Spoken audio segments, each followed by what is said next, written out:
All right, let's jump right in. How do we build an AI that can solve really, really tough problems? You know, the kind where the most obvious path, the one that looks like a shortcut, is actually a trap? Well, that's the core challenge we're going to unpack in today's explainer. So to get our heads around this whole thing, let's start with a really simple analogy, a classic AI problem, a robot that needs to solve a maze. Okay, so picture this. You're this little ant robot. Your whole mission in life is to get to that shiny red ball over there. And of course, you want to do it the fastest way possible, right? Take the most direct route. Seems simple enough. But what if it's not that simple? What happens when heading straight for that goal leads you smack into a dead end? This is the heart of what we call a deceptive problem, and believe me, it is a massive headache for all kinds of AI systems.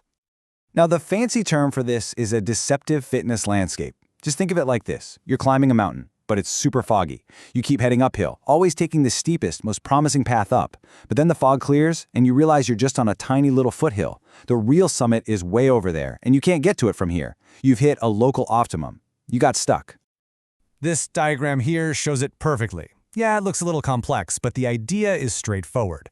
To actually reach the goal, our little AI friend can't just move towards it. It actually has to be clever enough to first move away from the goal to find the real path that works. And your standard run-of-the-mill algorithms, they're just not built to do that. So if just rewarding the AI for getting closer and closer doesn't work, what do? How do you teach it to think outside the box and find those crazy hidden solutions? Well, the big idea, the real game changer, was to flip the reward system on its head. Instead of only focusing on performance, how close you get to the goal, what if we also reward diversity, finding lots and lots of different ways to navigate the maze? This whole concept is called quality diversity, or just QD for short. And these QD algorithms are pretty awesome. They find all these different stepping stones, these little behaviors and tactics that might seem useless at first, but can eventually lead to the real solution. But there's a huge catch. A human expert has to sit down and tell the AI exactly what diverse means for each problem. For a maze, maybe that's the robot's final location. But for designing a new medicine, what's a diverse molecule? It's a major bottleneck. So the next big step, logically, was to build an AI that could figure all this out for itself, one that didn't need a human expert holding its hand the whole way. And that brings us to an algorithm called AURORA. It's an unsupervised QD algorithm. That just means it looks at all the raw data from every single attempt it makes, and from that, it learns its own definition of what makes a solution unique. It's basically drawing its own map of all the possibilities as it explores. But as you might guess, Aurora had its own problem.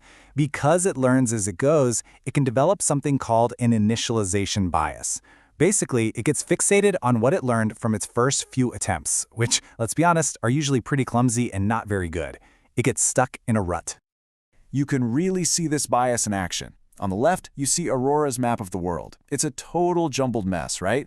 Similar solutions are all over the place. But on the right, that's what we want. A nice, clean, organized map where similar types of solutions are all grouped together neatly.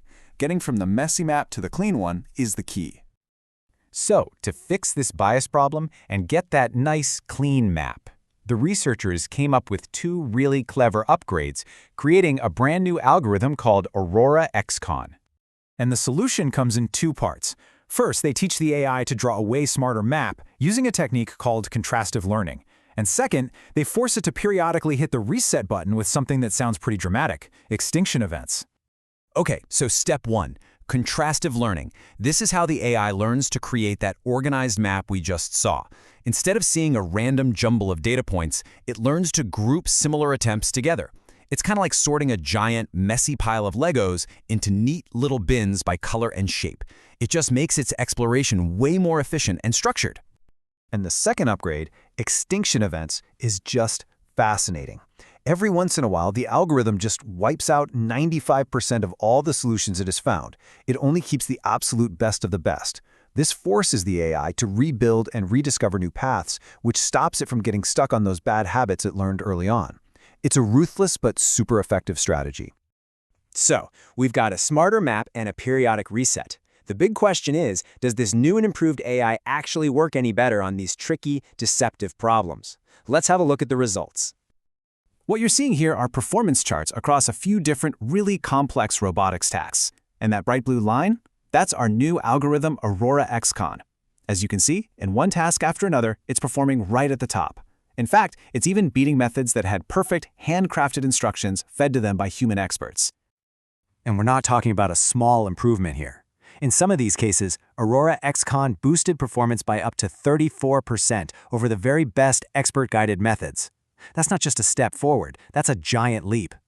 So the really crucial takeaway here is what the researchers themselves point out. They proved that an AI can learn to solve these incredibly hard, deceptive problems all on its own without a human having to define the rules of the game first. The AI figures it all out by itself. Look, this is a super exciting breakthrough, and it's about so much more than just getting virtual robots through mazes. This has huge implications. Just think about the possibilities here. When you create an AI that can define a problem's most important features and explore for solutions on its own, you can start aiming it at challenges where we humans don't even know what the stepping stones look like. This could totally change the game for fields like drug discovery, creating new materials, or solving mind-bendingly complex engineering problems. And that really leaves us with a fascinating final thought. We're starting to build AI that doesn't just find answers to the questions we already know how to ask. We're actually building tools that can explore the unknown right alongside us, and maybe, just maybe, help us discover things we never would have found on our own.